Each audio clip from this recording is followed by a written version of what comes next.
Stephanie, we want to ask a question, especially for you because you were the, journalist, and we are all the journalists. We want to ask a question for you.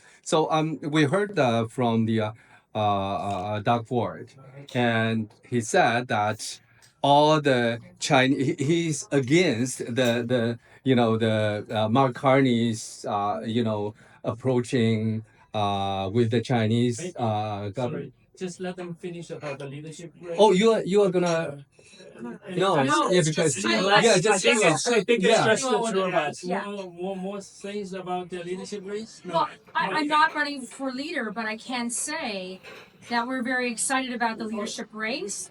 The party is, and it's, I think, a fantastic way to galvanize liberals right across the province to get everybody excited.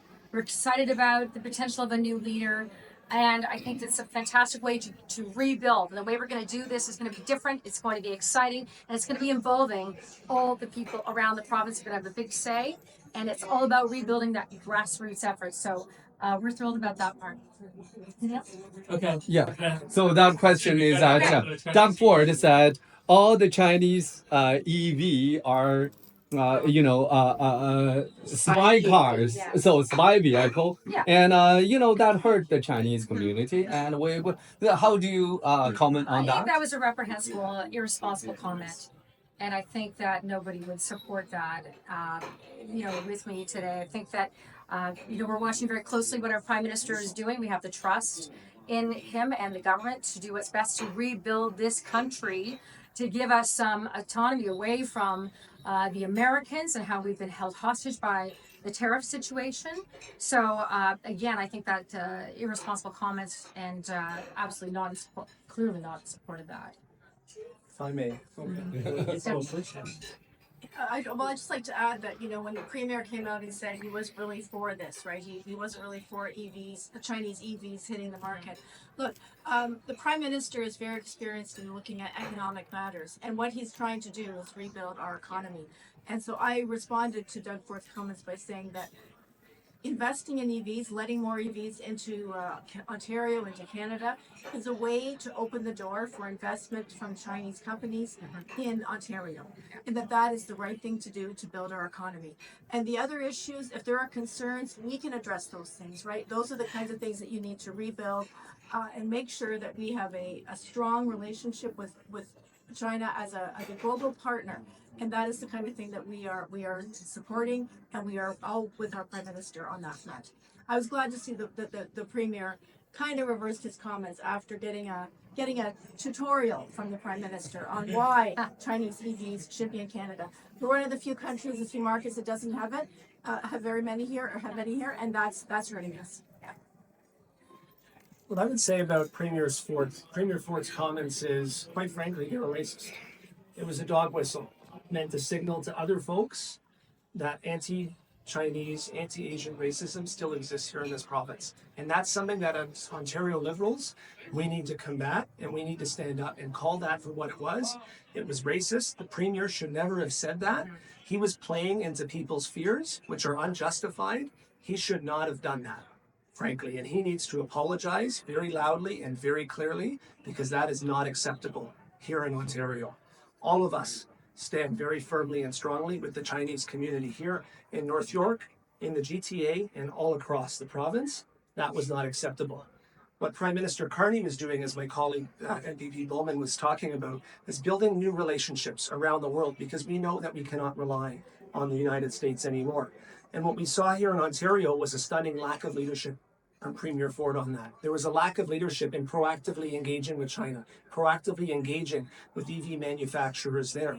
So to be able to import some, that's okay. I think the long-term goal is to be able to attract investment, to be able to set up new plants, to be able to set up new factories so that Ontario can prosper, Canada can prosper. The other thing that Premier Ford did not do that he should have done is stood up a lot more strongly for Ontario's agricultural sector. So here in Ontario, we export pork, we export beef, we export soybeans, canola, all really important products. And the Premier was just focused on current auto jobs here. And almost wrongfully so, because that is not what we need to do to grow the economy. We need to try and protect jobs, absolutely, but we need to be able to attract investment, because I'd love to see more investment here where those workers that are out of a job to be able to be in a job because of that kind of foreign investment.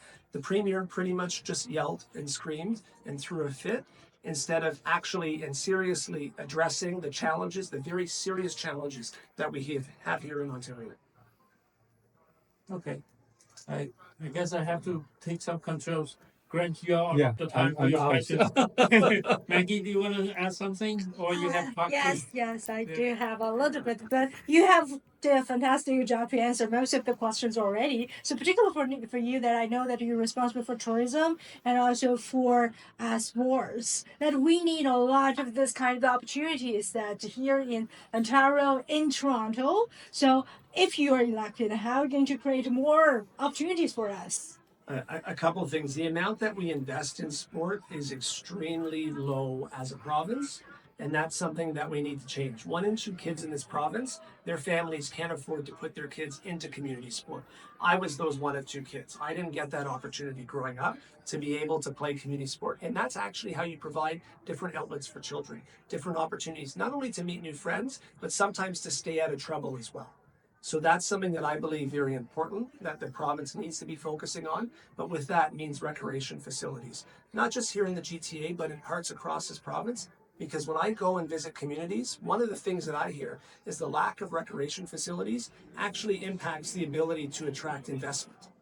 Our challenges in healthcare attract our ability to attract investment in different parts of the province. So we need to be doing a lot more around that, because every kid should be able to participate in youth sport and community sport for so many wonderful reasons. Thank you.